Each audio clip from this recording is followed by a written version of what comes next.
खाना कोई प्यास लगेगी, जब खाना कोई प्यास लगेगी,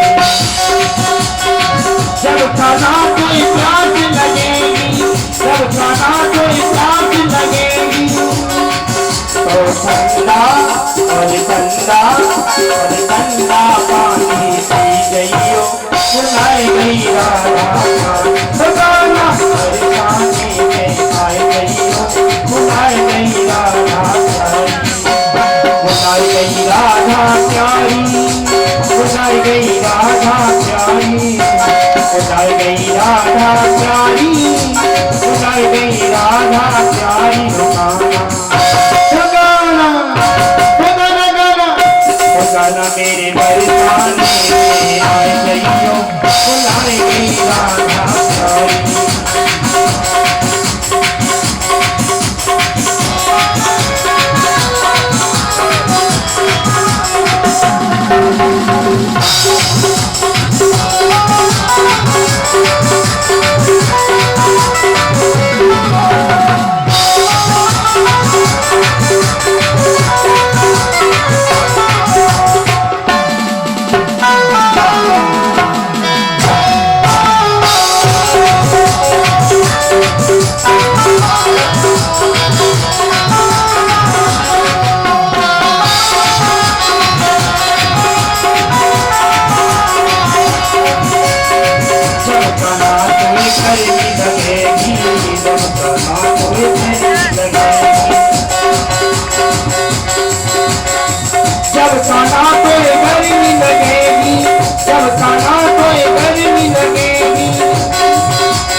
देखो एक बार क्या हुआ हम सब जानते हैं, जैसे आप सब बैठे, ईमानदारी से कह रहा हूं, अगर आप घूंघट मार के भी बैठ जाना घूंघट से, तो आपके आना जाना अपना बना है दूसरे को मिटा रहे, कि अपना बनाना जाना और का मिटाना जाना, सो दीन दुखियारों का गला घोंट जाना है। बोले यह सब जाना पर कुछ भी नहीं जाना, और उसे नहीं जाना तुम्हें जिसके पास जाना है। सब कुछ जानते हो, अरे कम से कम इसे भी जान लो जिसके पास जाना है। तो एक बार और बताएं आपको, बिल्कुल जितने सुंदर आपने कपड़े पहने हैं ना, जब भगवान के दरबार में पहुंचती है तो कपड़े साथ नहीं जाते, बिना कपड़ों के, और जिस समय बेभार की पड़ती है तो वहां मम्मी पापा चिल्लाते हैं, लेकिन साथ में कोई नहीं होता है ना। तो हमें साथ कौन, जो हम कर रहे हैं वो साथ में जाएगा। तो देखिए एक बार क्या हुआ, हमारे यहाँ की एक देवी जी है मायके नहीं, अब उनके पति एक खेलने लगे थे। अब जैसे ही गई मायके, और जब मायके से लौट के आई, तो हमारे यहाँ संभवतः क्या होता है कि महिलाएं घूंघट मारती हैं। अच्छा, घूंघट की परंपरा दादा ये है कि वे सदा एक आंख से देखा सबको, मतलब घूंघट इस प्रकार करते कि केवल उतने ही आंख दिखे, सबको देखती है। अब जैसे ही मायके से लौट के आई, माता राम क्या बताएं तुम्हें, ऐसे नहीं ऐसे करी, नाक पर, ये मतलब तुम खड़ी थी, उनकी सहेली बोले गायबन नाक में दर्द हो रहा है, अरे बोले दर्द नहीं, वो नाक में वो क्या पहनते, क्या कहते उसको, कील, क्या लौंग, लौंग। अब मायके में नहीं, सो बाप ने वो नाक को कील बनवा दी, लौंग बनवा दी, सो लौंग पे करे ना, देख ले। तो बोले नहीं नाक दर्द नहीं करे, पिताजी ने जो लौंग बनवाई, लौंग सुझाव थोड़ी लग रही है। अच्छा बोले नहीं बनवाई, अरे नहीं क्या बनवाई जीजी, हमारा पति तो निकम्मा है, 3 साल से नाक खाली पड़ी, आज पिता ने कील बनवा दी। हमारे बूढ़े दादा सुन रहे थे, सुनने की चुप रह गए। अब उनको चैन नहीं पड़ा साहब, आदत है माता बहनों की, राम को नाम चैन तो पड़ेगी। दूसरे मोहल्ला में दादा भी पीछे लगे, फिर पहुंची से ऐसे ही करे, बोले कहा बहन क्या बात, नाक में दर्द, में दर्द नहीं, नहीं की नहीं, अच्छा नहीं बनवाई, अरे धन्य मेरे पिता, एहसान मानती हूँ अपने पिता का जिसने ये नाक को कील बनवाई, 3 साल से खाली थी। तो दादा को गुस्सा आ गया, दादा ने कहा ये डाकिन लौट के देखी। बोले तेरे बाप ने सोने की कील बनवा दी इस नाक को, तू उस पिता का एहसान मानती है। वो परम पिता ने ये नाक बनाई जिसमें कील डली। अच्छा नाक नहीं होती बता काय में डालती? ईमानदारी से बताओ, अगर कहूं नाक ना हो कैसी लग हो है? नहीं ईमान बताओ, सोचो जरा, नाक ना हो, कभी देखना आप नक कटे को जिसकी नाक कटी हो, ऐसे मालूम पड़ता है जैसे किसी ने प्लास्टर करके पुट्टी करवा दी। तो ये नाक हमारी शोभा है। नाक, आप लोगों की नाक और मर्द की मूछ, ये दोनों शोभा और प्रतिष्ठा इज्जत है। तो बोले तेरे बाप ने नाक की कील बनवाई, बाप को एहसान हो। परमात्मा ने सुंदर नाक बनाई, सुंदर शरीर बनाओ, उसका कोई एहसान नहीं। अभागे होते हैं वो लोग जो परमात्मा को भूल जाते हैं। तो अगर आप में कोई अभागा हो तो जयकारा मत लगाया करो। नहीं क्यों? अपनी मर्यादा को नष्ट नहीं लगाया करो जयकारा। और जो अभागा ना हो, जो भाग्यशाली हो, उच्च स्वर से मेरे प्रभु के जयकारा। अब देखने तो ये कि है कितने ग्राम। बोले गोविंद भगवान की क्या बात है। ऐसे ही पैर लगा दो तो मंत्र पढ़ो नहीं पता। आइए भगवान की मंगलमयी कथा के लाने भैया आगे की ओर ले चलते हैं। जैसे ही अब धनुष टूट गया, उस कंस ने सबको बुलाया। बोले कुछ ऐसा उपाय करो कि मतलब निश्चित है कि दुष्ट यही है। हाथी के महतिया को बुलाया। बोले अपने हाथी को इतनी मदरा पिलाओ कि मतवाला हो जाए, कन्हैया को मार दे। और अगर कन्हैया कहीं निकल के आ जाए तो चार जो मल्ल हैं, जो पहलवान हैं, भैया उनका वध कर दे। ऐसी व्यवस्था के लाने उन्होंने बता दिया। अब तो उनकी टीम तैयार हो गई। और भैया जैसे ही टीम तैयार भाई, अच्छा ये रात में पहुंच गए कन्हैया।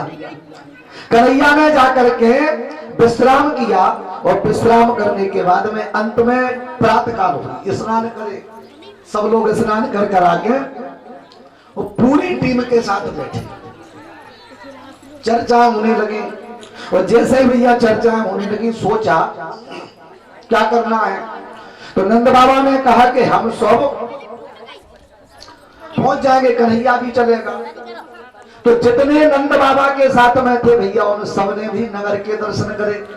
नगर कैसे ही नगर के दर्शन करे भैया, राजा जैसे उनके स्वागत हो रहे नंद बाबा के। लिखा हुआ है कि देखन नगर भूप सुत आए, देखन नगर भूप सुत आए, देखन नगर भूप सुत आए, देखन नगर भूप सुत आए, देखन नगर भूप सुत आए, देखन नगर भूप सुत आए। समाचार पुरदास पाए, समाचार पुरवास पाए, आए धाम काम सब त्यागी, धाये काम काम सब त्यागी, मनोरंग निधि नूतन लागी, मनोरंग निधि नूतन लागी। देखन नगर भूप सुत आए, समाचार पुरवास न पाए, कि धारे धाम हर काम सब त्यागी,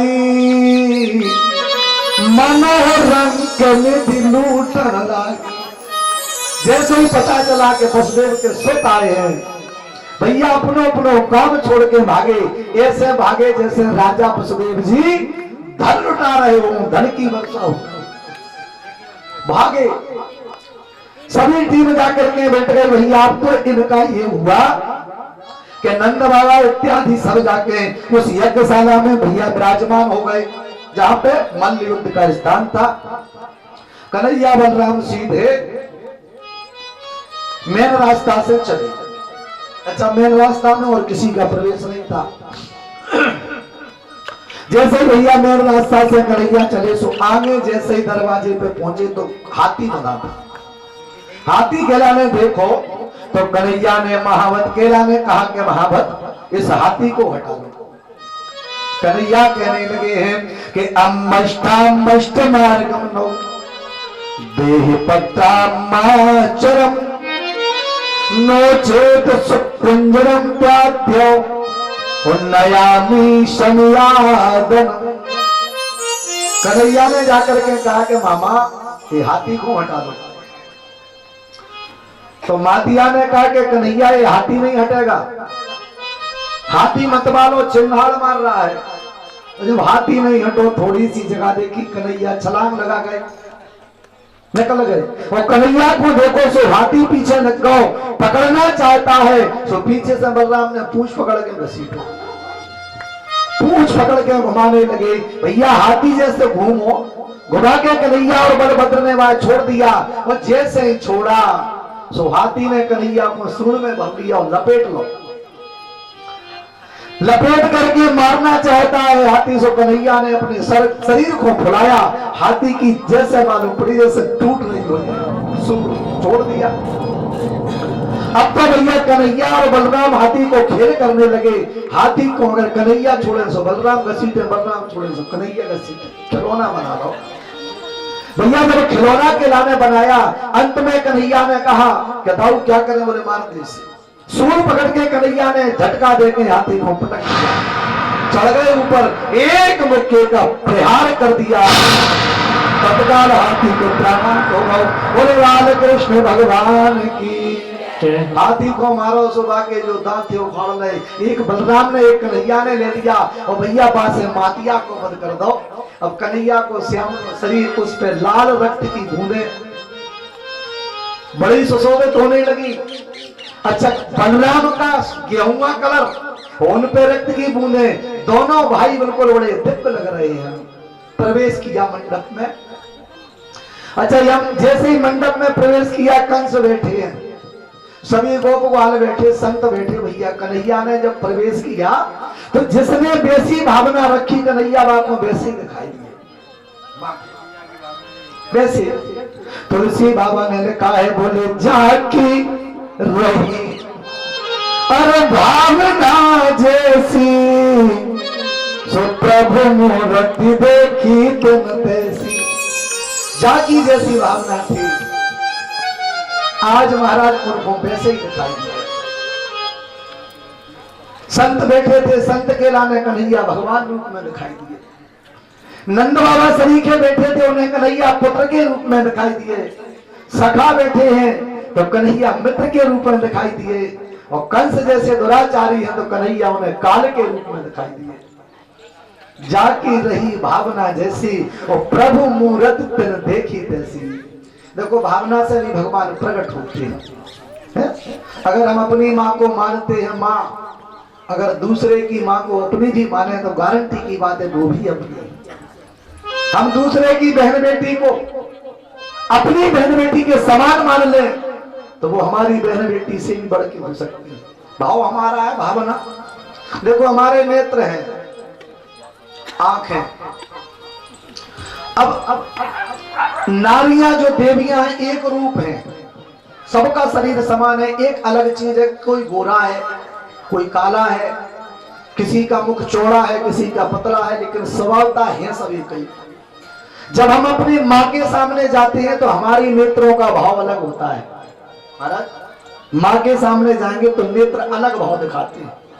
जब हम अपनी बहन के सामने जाती है तो नेत्रों का परिवर्तन हो जाता है। जब अपनी बेटी के सामने जाती है नेत्र में प्रेम बढ़ाता है, और जब हम अपनी पत्नी के सामने जाते हैं तो नेत्र के भाव बदल जाते हैं। मूर्ति एक है, नेत्र के भाव अलग है। हमें किस नेत्र से किसको देखना है। उदाहरणार्थ सोना है, सोना, सोने का बिस्कुट है, उसका कोई आकार नहीं बना, केवल चौकोर है। उसी सोने से हम हार बना लेते हैं, उसी सोने से कान के कुंडल बन जाते हैं, उसी सोने से हाथ के कड़े बन जाते हैं, उसी सोने से नाक को कान को जैसा आप चाहें वैसा उसको बना सकते हैं। सोना तो एक है। तो सोने को हमें किस रूप में ढालना है ये कुशल कारीगर जानता है, वो कुशल कारीगर हम ही हैं। हमें अपने नेत्रों के किस रूप में ढालना है, उसी रूप में हमारे नेत्र काम कर जाते हैं। हमें अपना विचार करना है। आज प्रभु ने प्रवेश किया, सबको कन्हैया अलग अलग स्वरूप में दिखाई दिए, जाके भैया सामने खड़े हो गए। अब जैसे ही पहुंचे तो वहां पे जो पहलवान खड़े हैं मल्ल, उन्होंने कन्हैया से कहा कि कन्हैया आओ युद्ध करो। तो कन्हैया ने बड़ी भोली बातों से कहा कि देखो हमें युद्ध नहीं करना है। कन्हैया ने कहा तोतली भाषा में, अब छोटे छोटे हैं, हमें युद्ध नहीं करना है। तो बाहर जो उनके साथी ग्वाल बैठे छोटे छोटे, वो कह रहे क्यों रे तो भैया लड़ जा, क्योंकि पता है गोप ग्वालों के कन्हैया में तो ताकत बहुत है। सब लोग हंसने लगे तोतली भाषा सुन। तो मैंने कहा नहीं था कि तोतली भाषा में बड़ा प्रेम होता है। अगर बच्चा जब तोतली भाषा अम्मी अम्मी कहता है कितना अच्छा लगता है। तोतली भाषा बड़ी मधुर होती। अच्छा हमारे यहाँ क्या हुआ, हमारे मित्र थे उनकी शादी हुई, और आजकल शादी जब जैसे नहीं होती है, शादी पहले भी होती थी। अच्छा ईमानदारी से बताओ, जैसे तुम लोगों की गोद भरी होगी, तो गोद में तुम्हारी गोद में क्या रखा गया था सबसे पहले? नारियल। नारियल मीठे का डब्बा ये रखते। और ईमानदारी से बताओ आज गोद भरते हैं तो क्या रखा जाता है? नारियल रखे ना रखे, लेकिन मोबाइल गोद में पहने रख देते लोग। नहीं गलत नहीं है ये बात। गोद भरी और मोबाइल पहुंच गया, फिर हाय हेलो शुरू। खाना खाया नहीं खाया, कपड़े धोए नहीं। तो ईमानदारी से बताओ जो 20 साल का हो गया तब का तुम ही खिला रहे थे भाई, कपड़ा ना तुमने। आज गोद भरी कल कपड़े की पूछ रहे हैं। और सत्यता ये है कि मोबाइलों ने जीवन को बर्बाद कर दिया। पहले पति पत्नी में लड़ाई कम होती थी, क्योंकि मोबाइल नहीं थे, तो शादी के पहले ही लड़ जाती हो, मंडप के नीचे लड़ जाए, क्योंकि बोलते बोलते बाचाल हो जाती है। एक हम शादी पढ़ने गए, पहले हम शादी पढ़ रहे तो पाँव पकड़ाई हुई, धान बोआई। तो धान में ये एक लड़की देती है धान और लड़का डालता है दूध। अब लड़की के माता पिता बेटे दादा दूध डालो, वो लड़का ने सुबह के पेंट पे 2 बूंद टपक गए लड़का के। तो लड़की मंडप के नीचे कह रही थी कि तुम्हें शर्म नहीं आती, ये दूध टपक गया, तुम्हें मम्मी धोएगा जाएगा। तो मैंने उससे कहा बेटा तेरी धोती का डाकन, आज तो देख सब लोग बैठे शर्म तो कर, लेकिन नहीं। तो मोबाइल पहले रख दिया जाता है चाहे कुछ हो ना हो। सबसे पहली परंपरा बन गई ये मोबाइल की, फिर हाय हेलो शुरू हुआ। शादी को गए ग्वालियर। अब क्या हुआ कि उस समय कोई मोबाइल नहीं थे भैया, शादी तो होके आ गई, लेकिन ऐसो दुर्भाग्य पड़ो पतो बाद में चलो कि पत्नी तो तोतली है। अब कैसे पैसा वाला अकेला लड़का, उसने अपने पिताजी से कहा कि पिताजी मैं तो किसी कीमत पे नहीं रहूंगा। युद्ध चालू। सुखदेव जी कहते हैं भैया युद्ध चालू होगा। श्री सुखदेव वाचो एवं चर्चित संकल्पो भगवान मधुसूदना आस साधात चारूरम मुष्टिकम रोहिणी सुतम। चारूर के साथ में तो कन्हैया और रोहिणी के जो पुत्र हैं बलराम मुष्टिक से लड़ गए। और जैसे ही लड़े भैया, अब तो इन्होंने प्रारंभ कर दो युद्ध, लीला करने लगे, पछाड़ने लगे। तो बलराम ने कहा कि कन्हैया जल्दी काम करो, एक थप्पड़ को प्रहार चारूर पर करो, धड़ सर से अलग होकर बोल राम कृष्ण भगवान की मार दिया। दूसरा बलभद्र ने हाथ पकड़ के घुमाओ, सीधे प्राण कर गए। बोलिए बलभद्र सरकार की जय हो। अभी 2 मर गए, बचा कूट। सो भगवान ने थप्पड़ में ही प्राण ले लिए। अब 2 बच्चे, सल तो सल ने तोसल से कहा कि भैया 3 तो मर गए, अब 2 बच्चे। बोले एक काम करो, क्या? बोले अपन हाथ झुका के चले। बोले ठीक। बोले जैसे ही हम भगवान के पांव छुए कन्हैया के, सो बोले तुम पकड़ना कन्हैया के, मैं बलराम के पैर पकड़ के घुमा के धरती पर पटक दे, मर जाएंगे। बोले जो सही है। सो कन्हैया ने मन में कहा कि यही तो हम सोच रहे, तुम हाथ झुका के आओ। तो जैसे ही भैया वो हाथ झुका के आए पकड़ने के लिए छल से, सो कन्हैया ने तो चारूर के और बलराम ने मुष्टि के 2 ही पकड़ने घुमाया और घुमा के सीधे धरा पर पटक दिया, प्राणांत कर दिया है। बोलिए बलदार भगवान की जय हो। अब 5 मर गए, कन्हैया बढ़े सिंहासन की तरफ। और जैसे जैसे बढ़े बेसो बेसो कंस को तो कान में खाई दिया। भैया सिंहासन पे पहुंचे कंस ने तलवार उठाई, तलवार में आन से निकाल के सीधो प्रहार करना चाहा।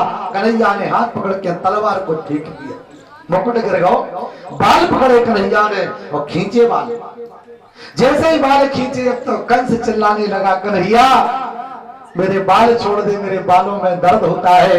कन्हैया ने कहा, दुष्ट, मेरी मैया देवकी भी कही थी भैया मेरे बालों में कष्ट होता है, छोड़ दे। लेकिन दुराचारी तूने माँ के बालों को नहीं छोड़ा, आज उसी माँ का लाल अपने माँ के बदले को चुका रहा है। खींचा बाल। कन्हैया आज क्रोधित हो गए, जीवन में क्रोध नहीं किया लेकिन इतना क्रोध, ऐसा झटको मारा कि सीधे जैसे नीचे पटको। पहले तो कन्हैया के पटकने से प्राण निकल गए होंगे, लेकिन कन्हैया को फिर से नहीं पड़ो, कूद पड़े। और जैसे ही कूदे एक मुक्के का और जैसे ही प्रहार करो भैया तत्काल प्राणों का पतन हो गया है। होने वाले कृष्ण भगवान की। आज गोविंद ने दुराचारी को बुद्ध कर दिया, मार दिया। ढोल बजने लगे। कन्हैया ने कहा, नहीं ढोल नहीं बजेंगे, जब तक मेरे माता पिता कैद में हैं तब तक ढोल नहीं बज सकते। भैया कैद में पहुंचे हैं और जाकर के कैद में पहुंच के अपने माता पिता को छुड़ाया। मैया ने लाल को देखो हृदय से लगाया। जन्म के बाद आज तक दर्शन नहीं हुए थे, गदगद हो गई। और बसदेव जी महाराज ने अपने बलभद्र कन्हैया को अपने हृदय से चिपका दिया। कन्हैया के नेत्रों से आंसू आ गए, सजल हो गए नेत्र। कन्हैया ने कहा कि माँ पिताजी धन्य हम, आप जैसे माँ पिता मिले। हमारे लिए आपने कितना संकट सहा, कितना कष्ट होगा, हम जीवन भर आपके कर्ज को नहीं चुका सकते। देखो वो तो कन्हैया है। मैं भी कहना चाहता हूँ समाज में कि माता पिता का कर्ज जब भगवान ने नहीं चुका पाया तो हम तो उनकी चरणों की धूल भी नहीं है। माता पिता का जीवन में कभी कोई भाई का लाल पैदा नहीं हुआ कि कर्ज को चुका सके। ये साक्षात देवता है। नमो प्रत्यक्ष देवायो सर्व कल्याण हेतुवे शक्ति ब्रह्म स्वरूपायो माता पिता नमामि। ये साक्षात शक्ति और ब्रह्म के अवतार है। और अगर माता पिता मरते मरते वरदान दे जाए कि बेटा सदा सुखी रहो, तो भगवान शंकर भी माता पिता के वरदान को टाल नहीं सकते। और मरते मरते अगर माता पिता ने यह कह दिया कि बेटा नाश हो जाए, तो शंकर भी नाश को बचा नहीं पाएंगे। तो ईमानदारी की बात यह है कि आप सब बड़े भाग्यशाली हैं कि माता पिता आपके पास हैं। और जो व्यक्ति भाग्यशाली है कि माता पिता का हाथ उस बेटा के सर पर रखा है। आज मैं अपने आप को महान पापी मानता हूं। जब हम कुछ करते भी नहीं थे तो हमारे माता पिता अधर्म में छोड़ के वो धरती से सधार गए थे। ऐसी स्थिति में जब हमारा पूरा परिवार नौका में बैठा, नौका बीच समुद्र में पड़ी, चलाने वाला कोई नहीं था सिवाय परमात्मा के, लेकिन नौका को पार लगाया। तो जब पिताजी मृत्यु सैया पर पड़े थे, आज याद आता है, मृत्यु सैया पे पड़े थे उस समय हम चार भाई, नाकारा कुछ करना नहीं। तो पिताजी की आंख से आंसू आते थे कि हमारे बेटा देखो बिल्कुल कुछ नहीं करते हैं, मेरे बाद मेरे बच्चों का क्या होगा। हमने अपनी आंखों से देखा है। आज व्यासपीठ पे बैठी है, बहुत कष्ट, अपार कष्ट। आज माता पिता होते व्यासपीठ पे देखते, पीठ पर हाथ रख के कहते वाह बेटा, पिता के नाम को आसमान मिलने गए। हृदय चौड़ा हो जाता, लेकिन शायद वो किस्मत में नहीं था।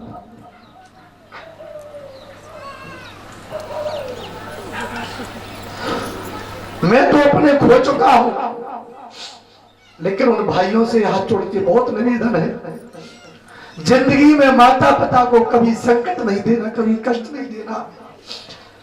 माता पिता वो चीज है कि अगर प्राण भी बेटा को लग जाए तो माँ बाप प्राण दे सकते हैं, और माँ बाप को कष्ट देते हैं।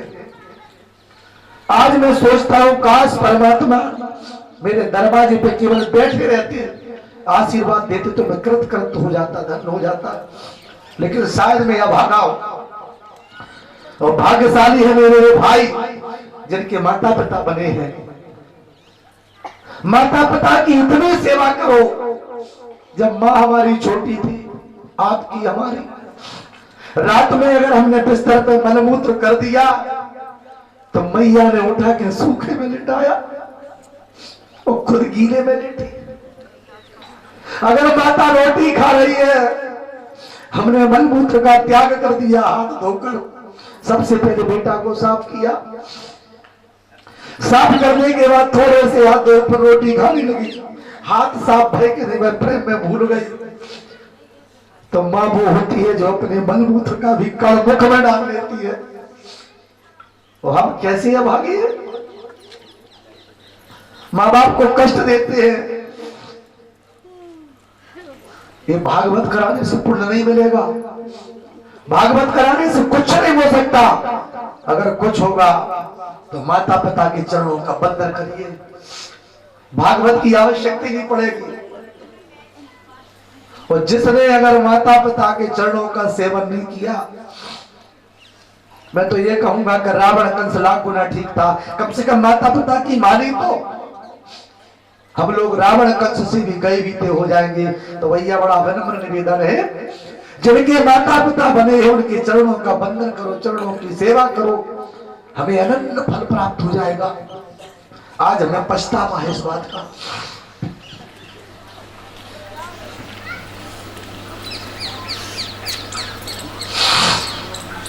महाराज अपने पुत्र को हृदय से लगा लिया, गदगद हो गए।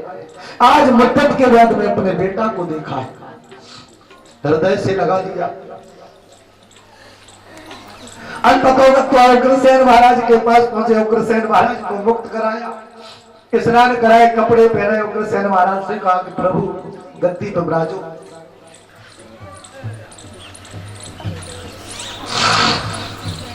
उग्रसेन महाराज ने कहा कि कन्हैया हमें गद्दी की लालसा, आपने दुराचारी कंस का वध किया, वो मेरा बेटा था, लेकिन ऐसा भागा बेटा भी ठीक नहीं, मैंने तो उसे पहले ही यमुना में बहा दिया था। संतान सी संतान हो तो माँ बाप भव से पार कर देते हैं, और संतान अगर निकम्मी हो तो वंश डूब जाता है। वंश डुबाने वाला बेटा था, अपने मार के ठीक किया। आप बैठो, बोले नहीं आप गद्दी पे बैठो, हम तो आपके सेवक बन के कार्य करेंगे। भैया गद्दी पे बैठाला, जैसे ही गद्दी पे बैठा लो, जितने इनके कंस के भय से भैया जो भाग गए थे, आज कन्हैया ने सबके लाने बुलाया, सबको बुला के यथास्थान उन्हें बैठा लो। जैसे ही भैया सब लोग बैठ गए, सब आ गए, अब तो वहां पे आनंद होने लगो। बड़ा प्रेम के साथ सभी महिला एक जगह बैठ करके चर्चाएं करती हैं, कन्हैया की चर्चाएं, हंसना खेलना गाना, सारी बातें। वसुदेव जी महाराज को चिंता हुई कि अब हमें अपने पुत्र का संस्कार कराना चाहिए, अब इनके लाने भैया विद्या अध्ययन के लाने भेजना चाहिए। सुखदेव जी कहते हैं कि अतो गुरुकुलो वश मिक्षंता मुप जगुमतु काश्यपन संदीपनम नाम अवंती पूर्वासिनो। अवंतिका जो वर्तमान की उज्जैन नगरी है, अवंतिका में भैया कश्यप गोत्र में थे महाराज संदीपनी। संदीपनी की यात्रा में भेज दिया, कन्हैया शिक्षा ग्रहण करने लगे, और जैसे ही शिक्षा ग्रहण करी भैया वहीं पर महाराज सुदामा जी से मुलाकात, मित्रता हुई सुदामा से। अब सुदामा जी का मित्रता का चर्चा कल होगी, कल भगवान की सुदामा का मिलन होगा, और सुदामा जी चावल लेके जाएंगे, तंदुर लेके। आप सब लोग जितना हो सके तंदुर जरूर लाना, क्योंकि कल की कीमत तंदुरों की है।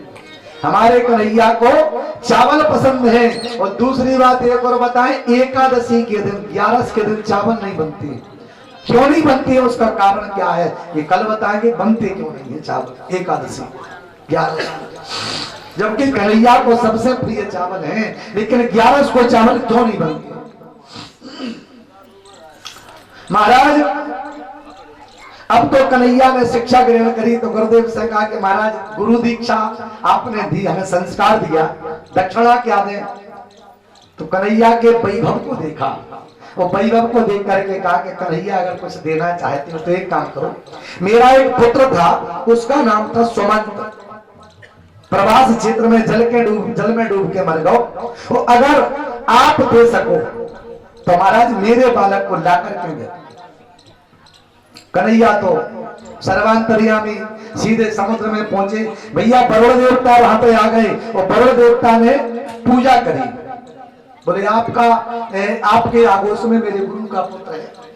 तो वरुण ने कहा महाराज अंदर तो नहीं है, लेकिन एक दैत्य है शंखासुर, हो सके तो उसके पेट में आप देख लो। कन्हैया नीचे पहुंचे, भैया शंखासुर सो रहा था, बंद कर दिया कन्हैया ने, पेट फाड़ो, सुमंत नहीं मिले, महाराज के पुत्र संदीपनी के नहीं मिले, तो वहां शंख मिला। शंख को लेके तो कन्हैया सीधे यमराज की जो यमपुरी है, वो यमपुरी नाम नहीं है उसका, यम की है यमपुरी, वैसे उसका सही नाम है संयमनपुरी। संयमनपुरी ये है नाम। संयमनपुरी में पहुंचे, शंख बजाया और जैसे ही शंख की आवाज हुई यमराज थाल लगा के आ गए, पूजा करी, आरती उतारी। बोले प्रभु कैसे आगमन हुआ।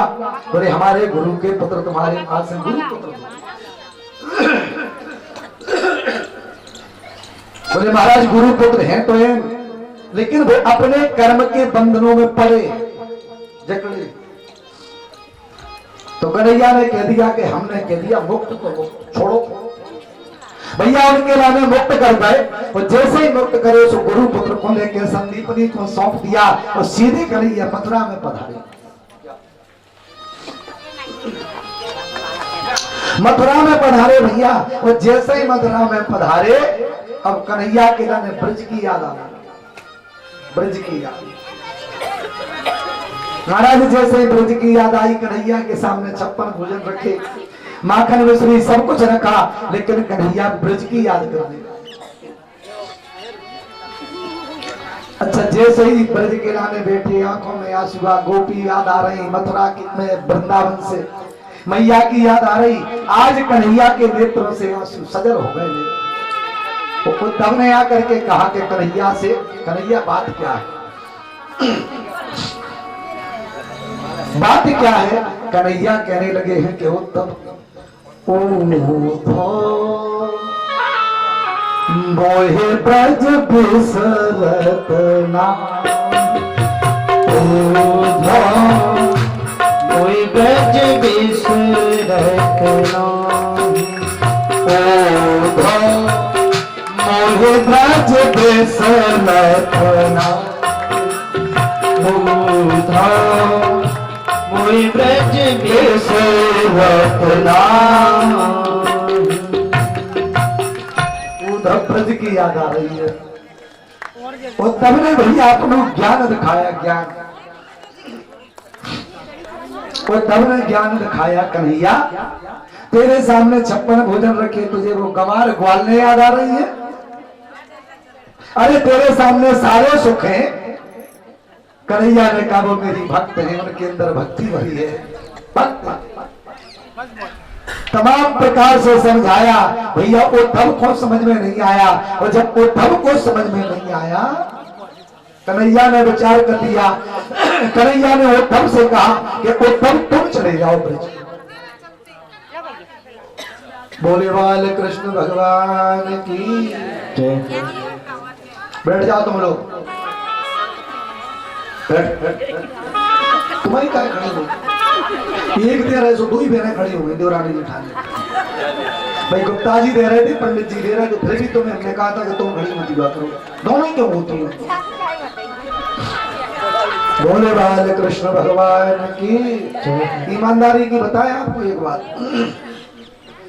कथा का जब भाव बनता है तो सामने कोई खड़ा हो जाए तो भाव टूट जाता है।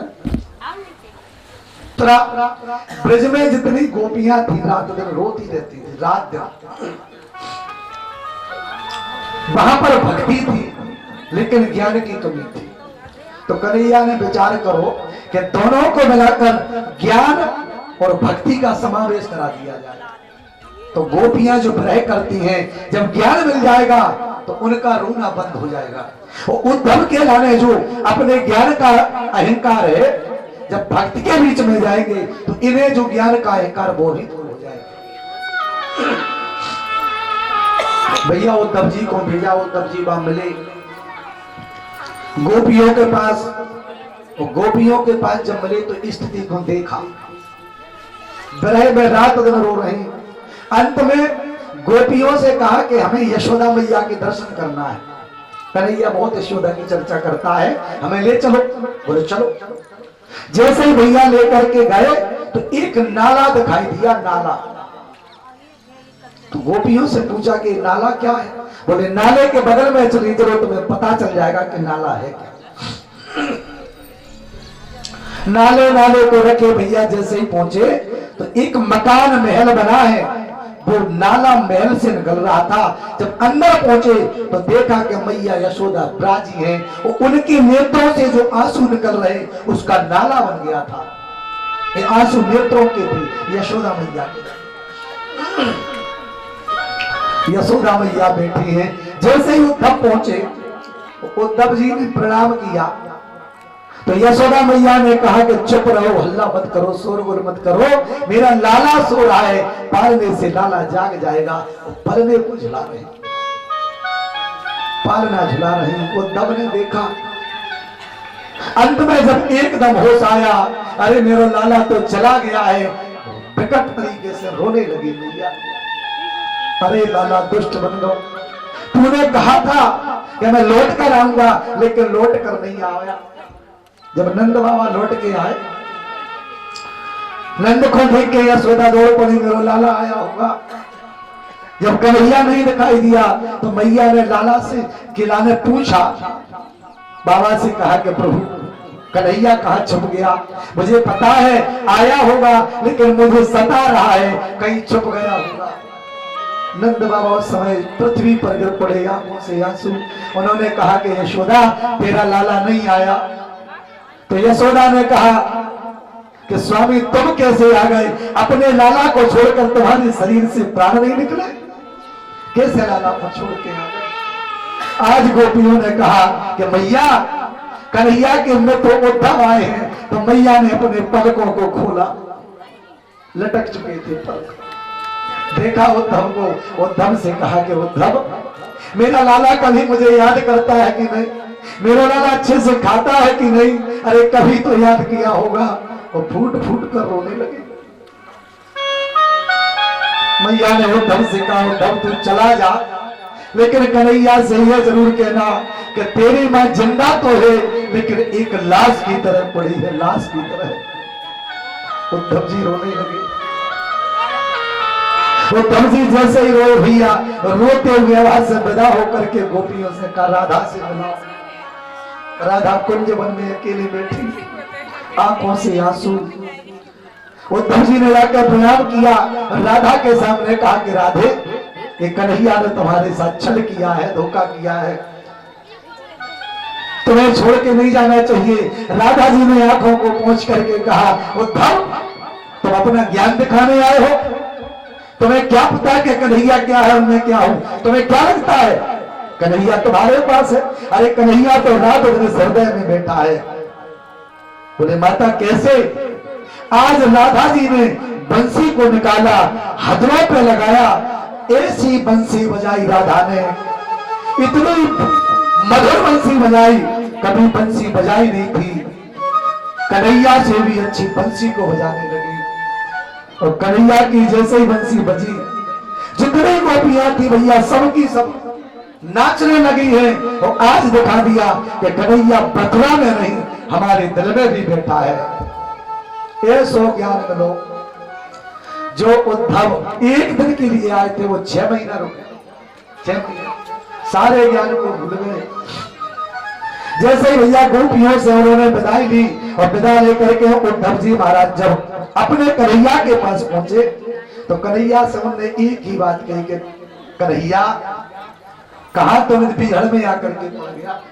अरे कन्हैया तेरे नामे ये जगह तो ठीक नहीं है, आज ब्रजमंडल का कण तुझे पुकारता है।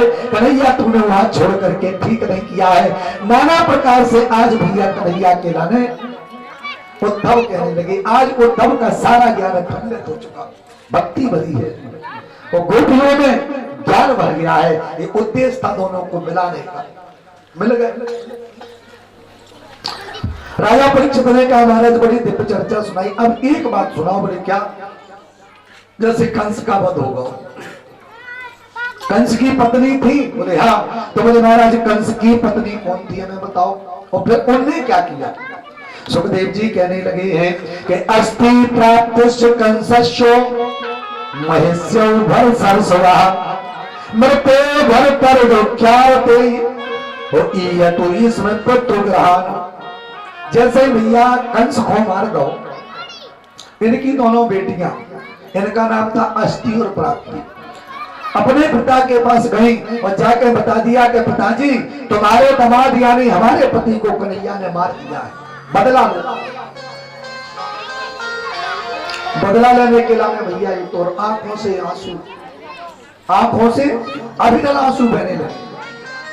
अच्छा, और एक चीज है, आंसू तो बहे हैं क्योंकि उनके पति की मृत्यु हुई थी, लेकिन एक बात बताओ, जैसे माता बहन तो इतनी महान है कि बिना कारण के आंसू बहा देती।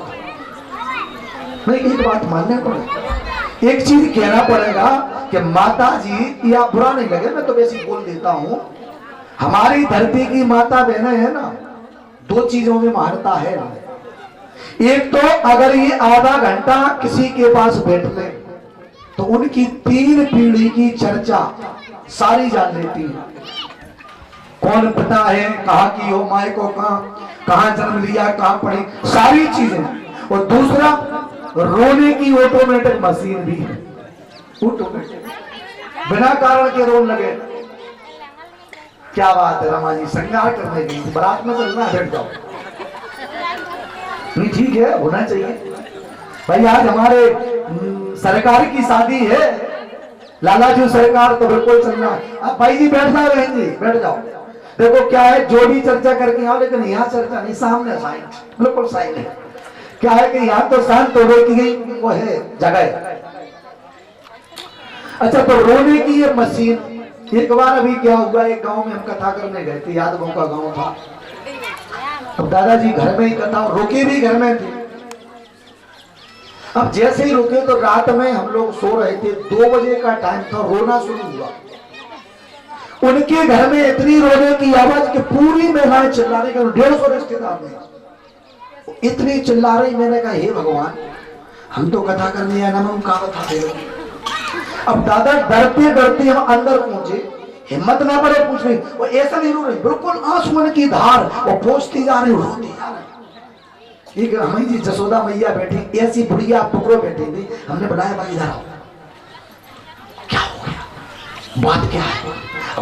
डर लगे, कथा को 3 दिन रह गए, बात क्या है? बोली महाराज हमें नहीं है पता। रो तो सबसे ज्यादा आप ही रहे। बोले मैं तो इसलिए रो रही थी, बगल की बाई रो रही थी, मैं रो रही नहीं लगी, कहा पता? बोले वो पता नहीं।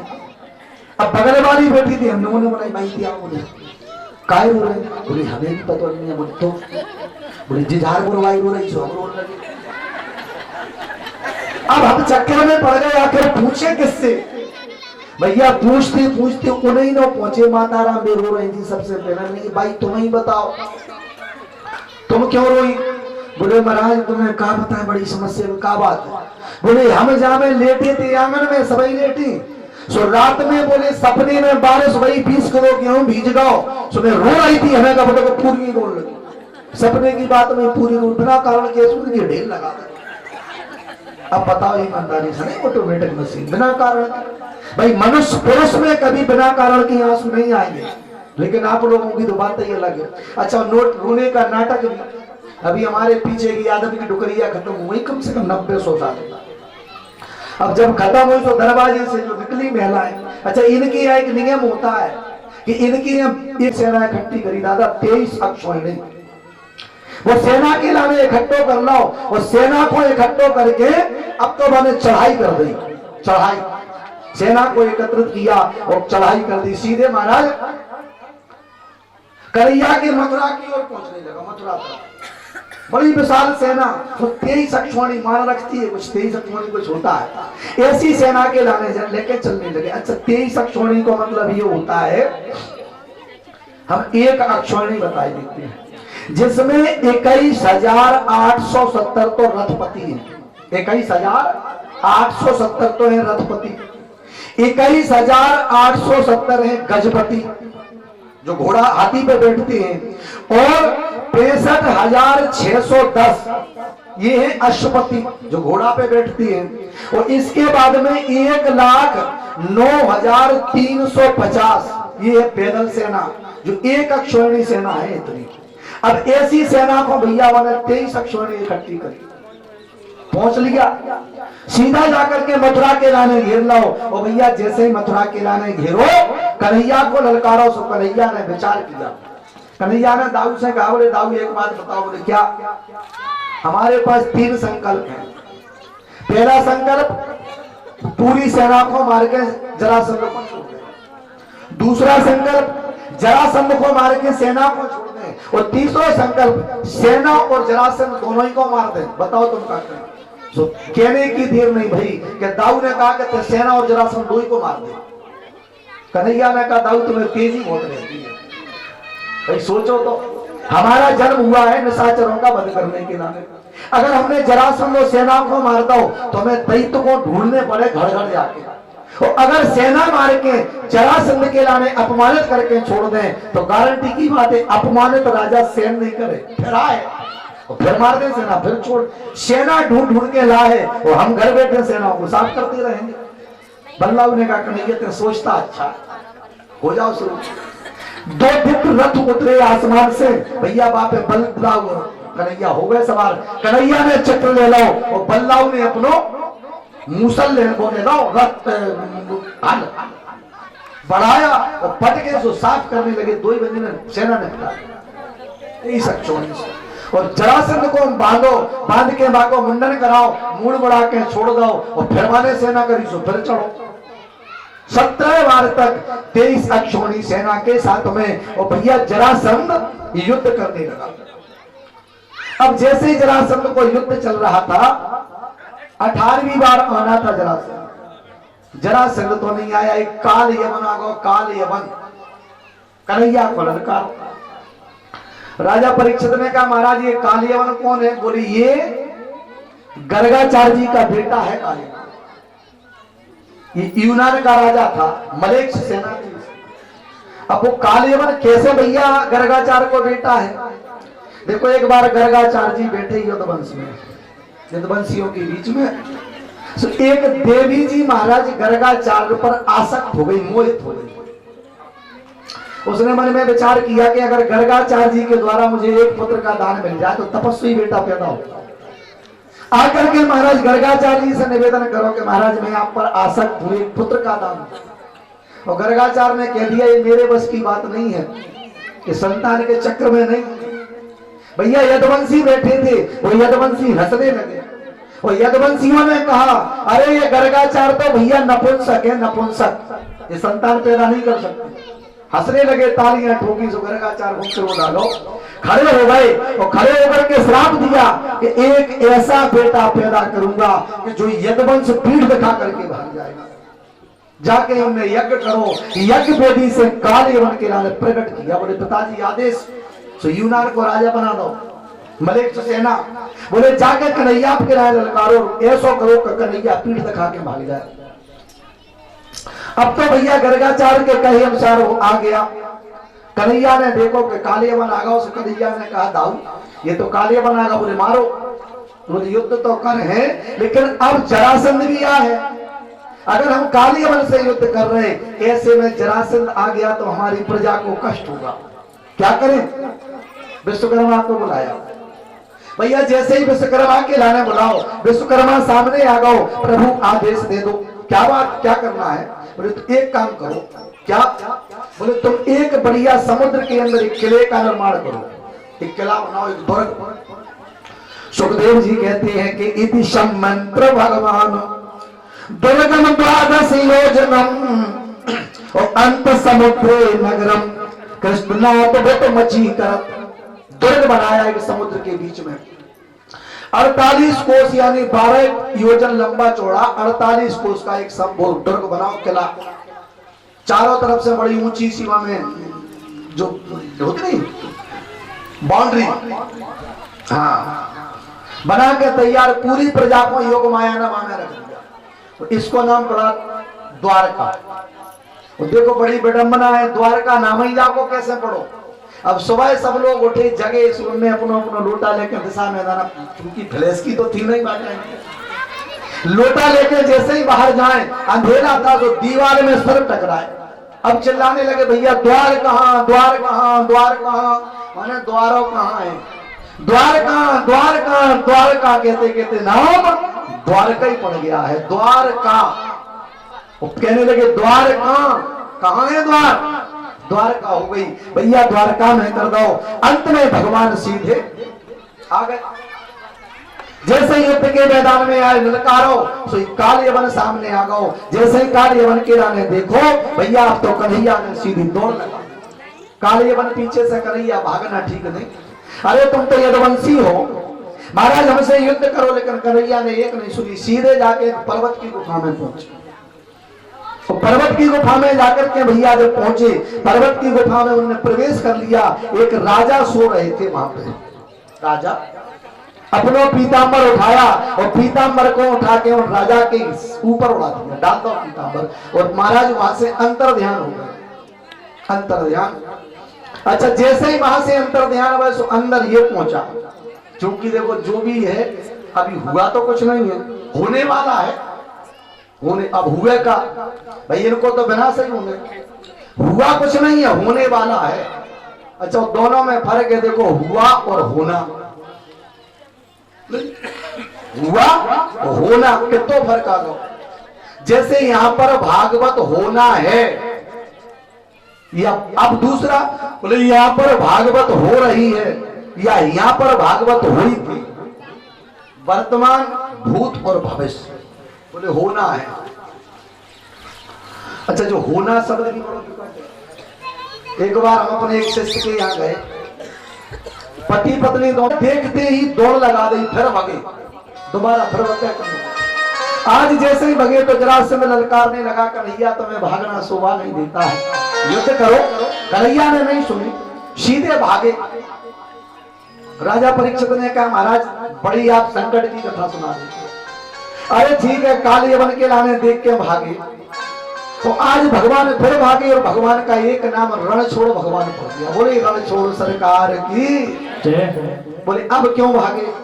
देखो जब 17 बार ये हार गए तो इसने मन में एक विचार किया, जब जब जो दैत्य पैदा हुए सबसे ज्यादा संकट संत और ब्राह्मणों पे पड़ो है।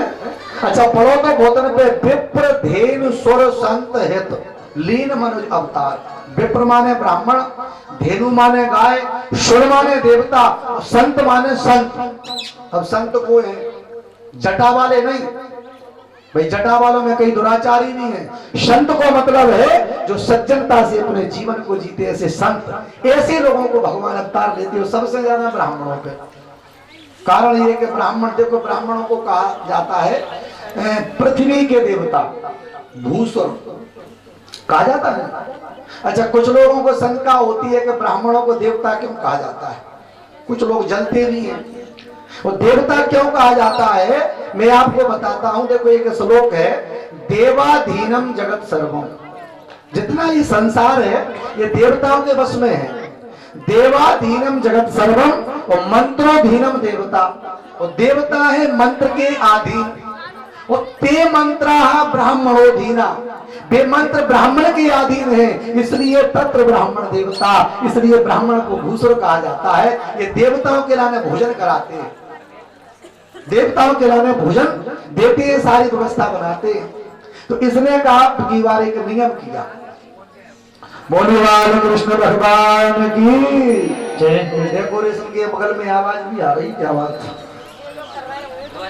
देखो व्यवस्था वाले बाहर व्यवस्था जमाएंगे, अंदर व्यवस्था नहीं, क्योंकि अगर व्यवस्था जमा रहे हो तो अंदर तो अव्यवस्था होती है। ठीक, गोविंद भगवान की जय। अब भैया जैसे ही उनने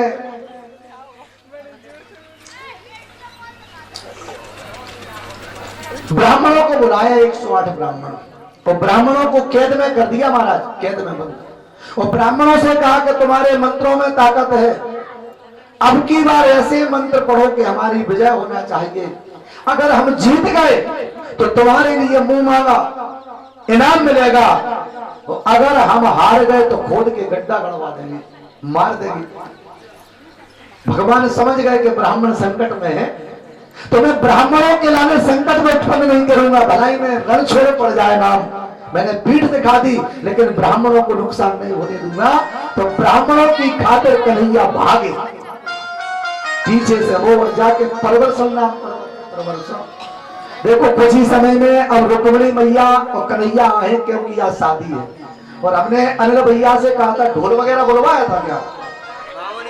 नहीं मिले, चलो कोई बात नहीं। हमने ये कहा था कि वहां से ढोल बजते हुए बढ़िया, और कन्हैया आए, राधिका रुक्मिणी जी आए, सखियां बड़े प्रेम के साथ में कुछ ही समय में, और यहाँ पे अच्छे तरीके से भगवान का विवाह भी होगा, पाणी ग्रहण संस्कार। अब जैसे ही बोले बाल कृष्ण भगवान की जय। चलो ये तो आई रहा है लेकिन हमें ही सुनो। और हम बार बार ये कई बात कहते हैं कि मतलब शोरगुल नहीं। अच्छा एक बार की बात है, बड़ी हंसी आती है, जैसे माता राम सामने बैठे, ठीक है बीच में एक फोटो यार करो, अभी तो एक का हुआ है। ये लो मम्मी ये फोटो जाए, क्या फोटो जाए? अरे तुम्हारे साथ में खिंचवाना है दोनों का, तो ऐसा तो बेकार आता है, वीडियो आ तो रही है। तू बनना अलग से अपनी।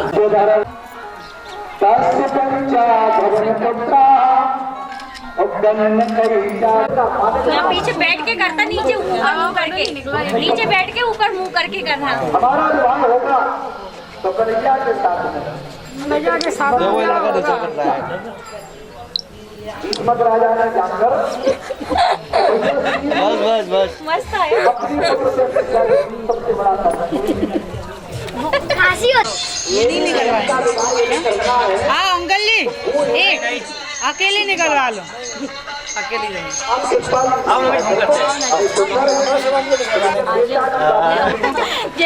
जहाँ जी वालों डाक चले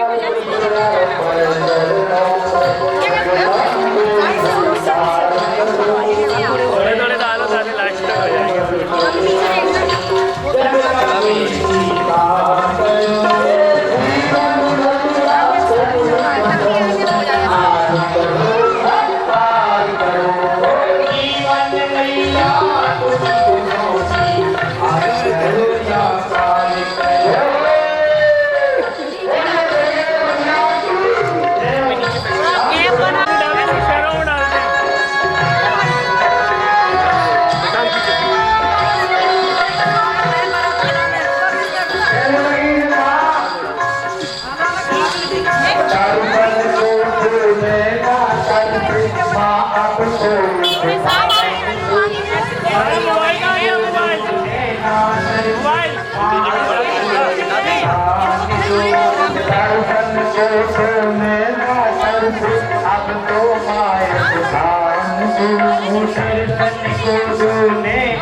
लाखों की तुमने बिगड़ी बनाई, लाखों की तुमने बिगड़ी बनाई, मेरा दूर पार करूं जीवन मैया तुमसे पार करूं, पार करूं जीवन मैया तुम्ही को सौंपी, पार करो या पार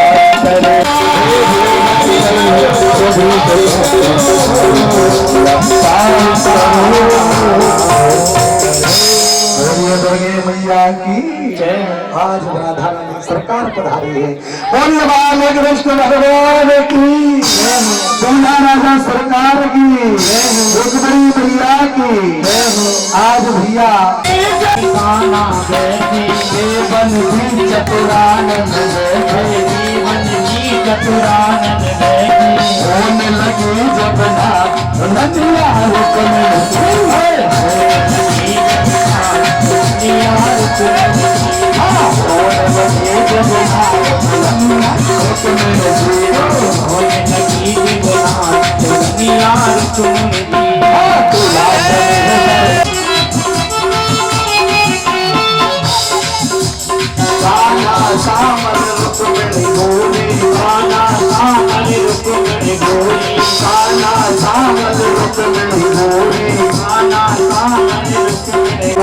किशोरी सब देखे ससुराल किशोरी, सब देखे ससुराल किशोरी। दुल्हनिया रुक्मिणी, दुल्हनिया रुक्मिणी, दुल्हनिया रुक्मिणी, ओ दुल्हनिया रुक्मिणी, दुल्हनिया रुक्मिणी, दुल्हनिया रुक्मिणी, दुल्हनिया।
शाम जूसे कर रही राज, कुंडल पूरे की सखिया।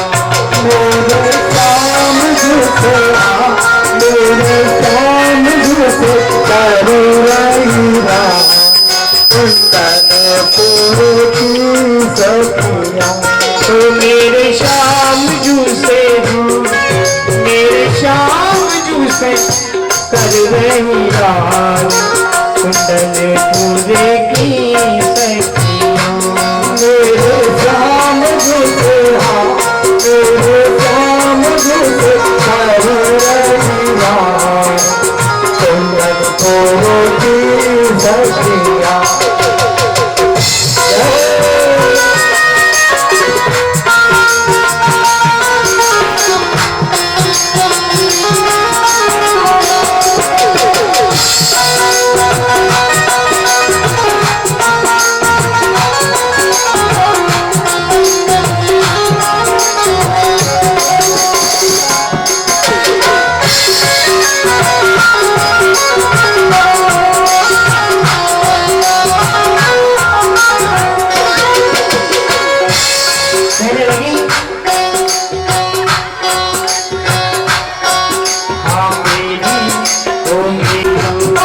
मेरे शाम जूसे, मेरे शाम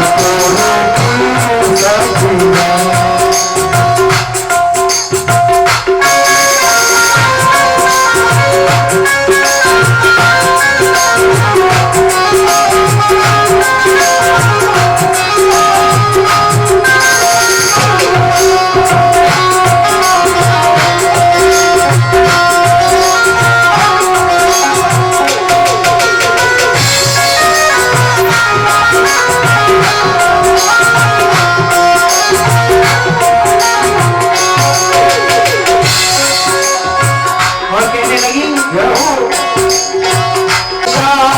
कर रही राज, कुंडल पूरे की सखिया।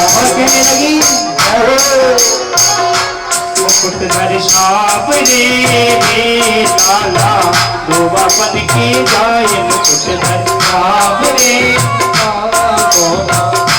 मुकुटधर साप रे लाला, डोबापन की जाए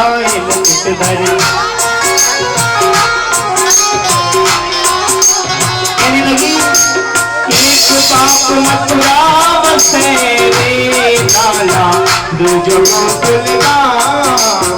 एक पाप मथुरा बसे दूजो गोकुल गाँव। एक बसे लाला दूजो गोकुल गाँव।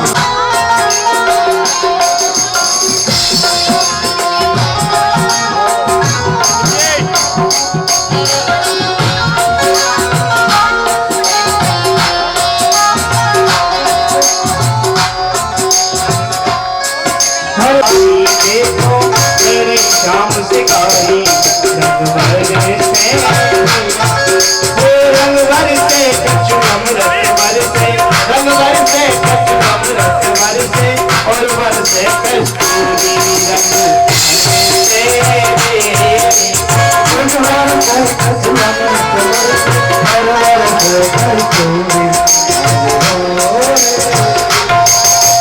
कुंडलपुर की नारी देखो, कुंडलपुर की नारी दे लाला गोरे ने बलराम।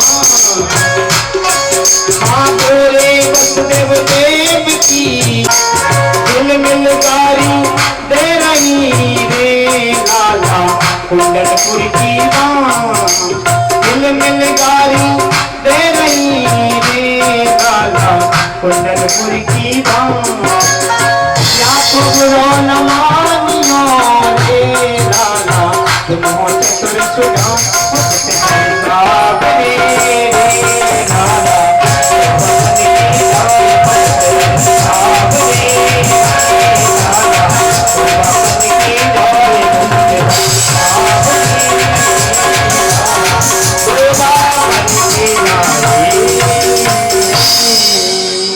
भोलेवाल कृष्ण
चुन कर सुंदर हार बनाया, कलिया चुन कर हार बनाया, कलिया चुन कर सुंदर हार बनाया, कलिया चुन कर हार बनाया।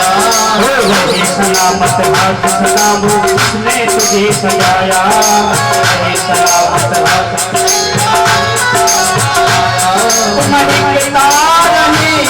दरबार सामने मलिक तारा दरबार सामने, ओ मलिक तारा दरबार सामने, मलिक तारा दरबार सामने। तेरा वो तेरा तेरा किसने किया दरबार सामने, तेरा किसने किया दरबार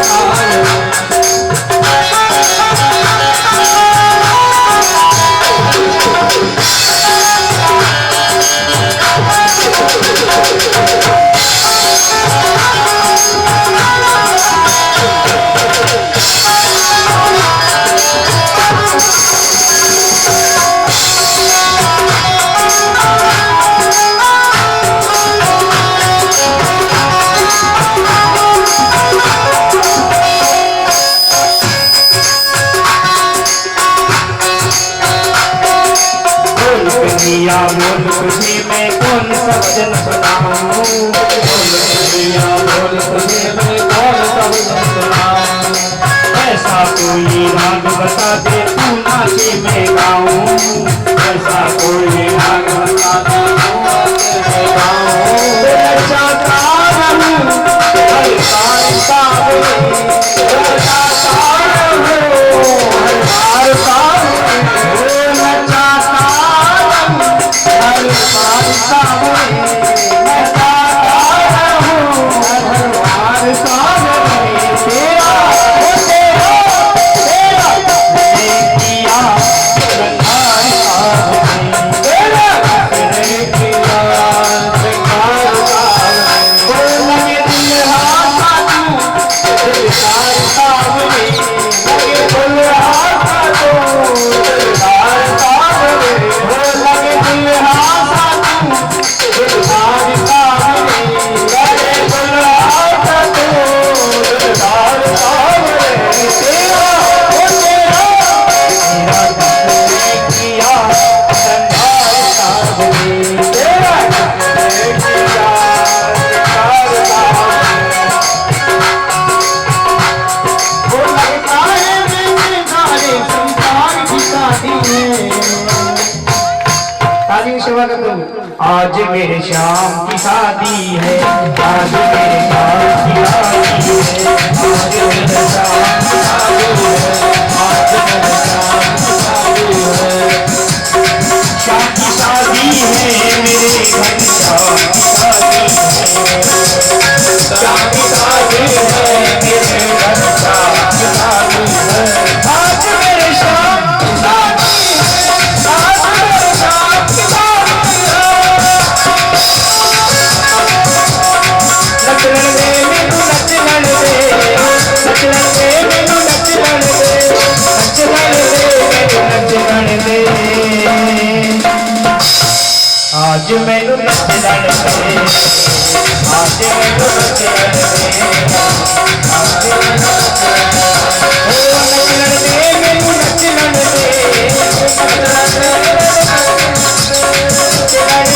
मैनू नचलन दे,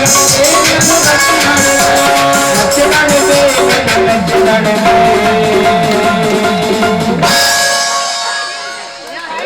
आज मैनू नचलन दे, आज मैनू नचलन दे। लगता है सारे संसार की शादी है, आज मेरे श्याम की शादी है, आज मेरे श्याम की शादी है, आज मेरे श्याम की शादी है।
रखिया लाज हमार करेगा हाथ जोड़ के बाबा तेरी आरती कन्हैया तेरी आरती सारा संसार करेगा हाथ जोड़ के अपने चरण की भक्ति दीजो चरण की भक्ति दीजो अपनी शरण में मोई रख दीजो अपनी शरण में मोई रख दीजो अपनी शरण में मोई रख दीजो अपनी शरण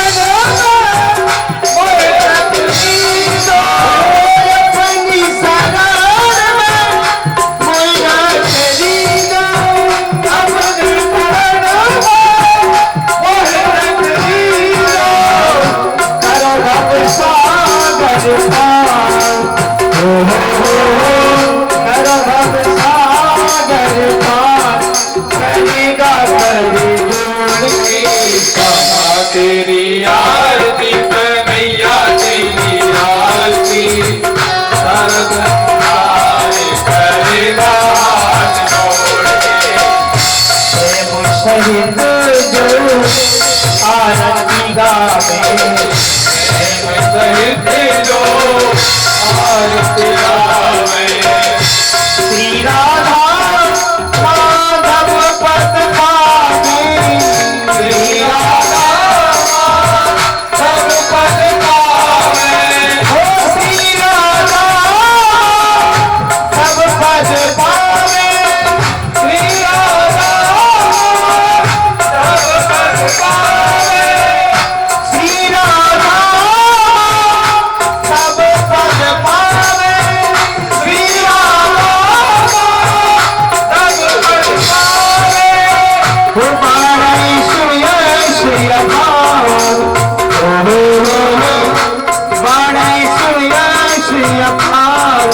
करेगा हाथ जोड़ के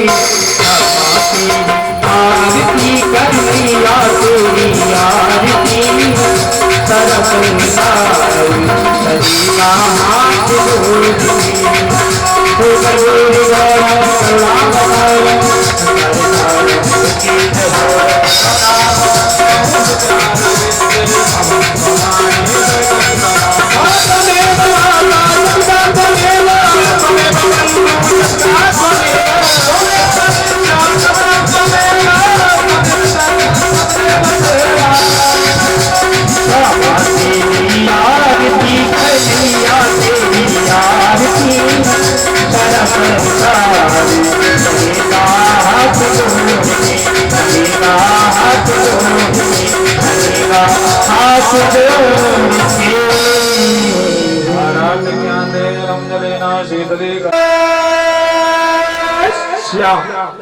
सभी लोग अपने स्थान पर एक परिक्रमा यानि गानि च पापानि जन्मांतरकृतानि च तानि सर्वाणि नश्यन्तु प्रोक्षणां पदे पदे।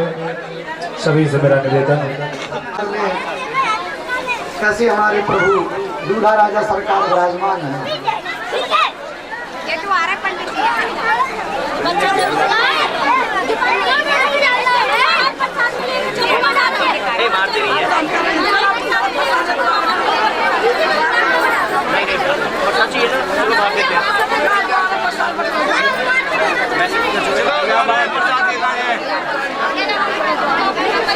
मैसेज